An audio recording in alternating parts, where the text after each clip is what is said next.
Buongiorno cari amici e benvenuti anche oggi in una piccola slash del vostro maledetto veneziano.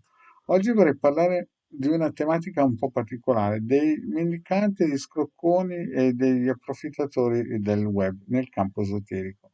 Ma prima di fare questo, il vostro maledetto veneziano vi chiede di iscrivervi al canale YouTube di Ildegarda, al canale YouTube del vostro maledetto veneziano, di venirci a trovare nei nostri gruppi social in cui stiamo lanciando o rilanciando il gruppo Radionica, Radiostesia, Tarologia ed Ermetismo. Siamo già a più di 1400 e se non sei ancora iscritto su Face puoi raggiungerci. I link sono sotto qui in descrizione. Per un consulto privato a pagamento 20 euro, il numero di telefono su Telegram è questo qua. In più vi ricordo anche che abbiamo un sito di internet che è praticamente uno dei più battuti a livello italiano di radionica radiestesia. Ci sono anche degli ebook di magia gratuiti e i link sono sempre qui sotto in descrizione dove ne hanno già scaricati più di 150.000 e il vostro maledetto ha donato all'umanità a più di 2 milioni di circuiti radionici quadranti e radiestesici con tanto di istruzione. Chiaramente abbiamo anche uno shop dove si possono acquistare dei prodotti del Tegaramanetto veneziano, se ben volete potete acquistarli.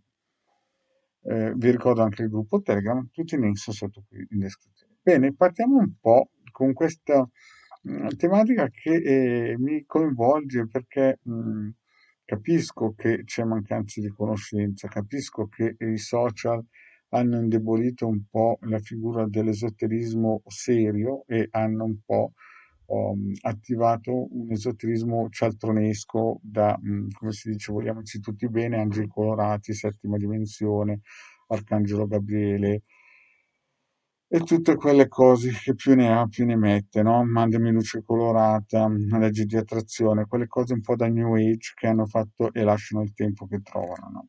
Però ci sono delle volte che anch'io resto basito. Vi voglio raccontare due o tre casi che mi sono successi nel corso della mia esperienza, sui social chiaramente. Un giorno mi contatta uno che faceva il pranoterapeuta, qualcosa del genere, no? Perché avevo visto una mia pillola, no? A un certo punto mi chiede che voleva diventare invisibile, perché dice io non voglio vedere alcuni miei clienti, roba del genere. Allora io gli dico prima di tutto che al telefono già la cosa non si può fare, ci vuole un consulto 20 euro, 45 minuti. Ma proprio per spiegargli certe dinamiche, certe cose qua. Mm.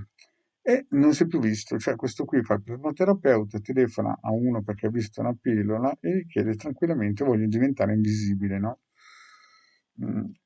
Che tra l'altro è una cosa gravissima, perché se non si gestisce bene si rischia che poi qualcuno, quando uno è invisibile, venga tirato sotto dalle strisce pedonali. Ci sono gruppi misterici che fanno diventare invisibili gli altri, così la prima strisciata pedonale che uno fa viene tirato sotto perché non è visto. No? Però questo è stato un caso che io volevo spiegargli queste cose qua. No? Poi c'è stato altri casi, ma questo è emblematico. Mi chiama un signore, mi fa un vocale, no? Di praticamente 2 minuti in cui mi racconta tutte le sfortune della sua vita, che ha un figlio con una signora che praticamente non è più sua compagna, che lui l'ha perdonata, di qua, di là, a destra e a sinistra, no? Chiede, guarda, se puoi, aiutami, no? E magari dice, poi ti posso fare una donazione, no? Cioè mi fai tornare la mia compagna. Allora, 2 minuti per dirmi, prima di tutto che non vuole pagare, secondo cosa che il mio tempo non vale come il suo, perché lui a lavorare viene pagato e il marietto non dovrebbe essere pagato, solamente una mancia.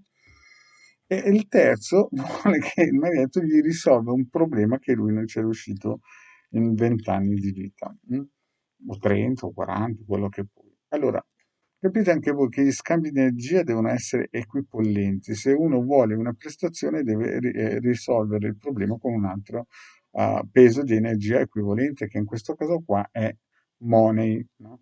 Ma perché questo? Perché per fare delle operazioni importanti, no?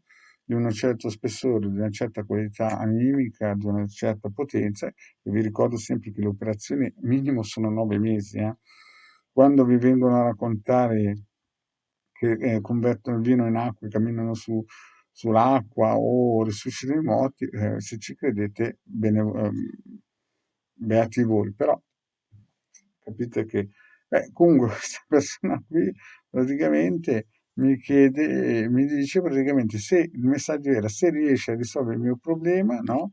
Magari ti darò una mancetta. Cioè il succo era questo qua.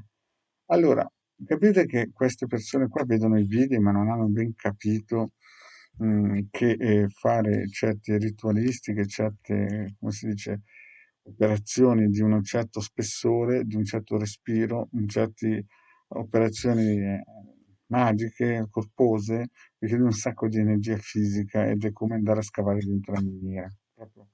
Cioè, quella cosa che prendo la luce del cosmo, te la ribatto a te, modello Reiki da New Age, quelle cose lì lasciano il tempo che trovano. Infatti, quanti Master Reiki mi hanno contattato in depressione? Questo lasciamo stare perché quello dico, quello nego. Il marito queste cose non le vuole dire. Però voglio dirvi, il mondo è vero che è bello perché insomma è un po' claudicante, però vedo tante persone che non si rendono conto che il Marietto o il De Garda non hanno tempo da perdere con questi mendicanti da... E ne avrei una sfilza di racconti di gente che mi racconta tutta la sua sfilza di problematiche quando gli dico guarda, un consulto privato per vedere, analizzare in modo serio, sono poi 20 euro 45 minuti, non si fanno più vedere oppure saettano. Capite anche voi che queste persone qui non riusciranno mai a risolvere queste problematiche se iniziano già col piede sbagliato. Bene, cari amici, grazie di avermi ascoltato e alla prossima, ciao.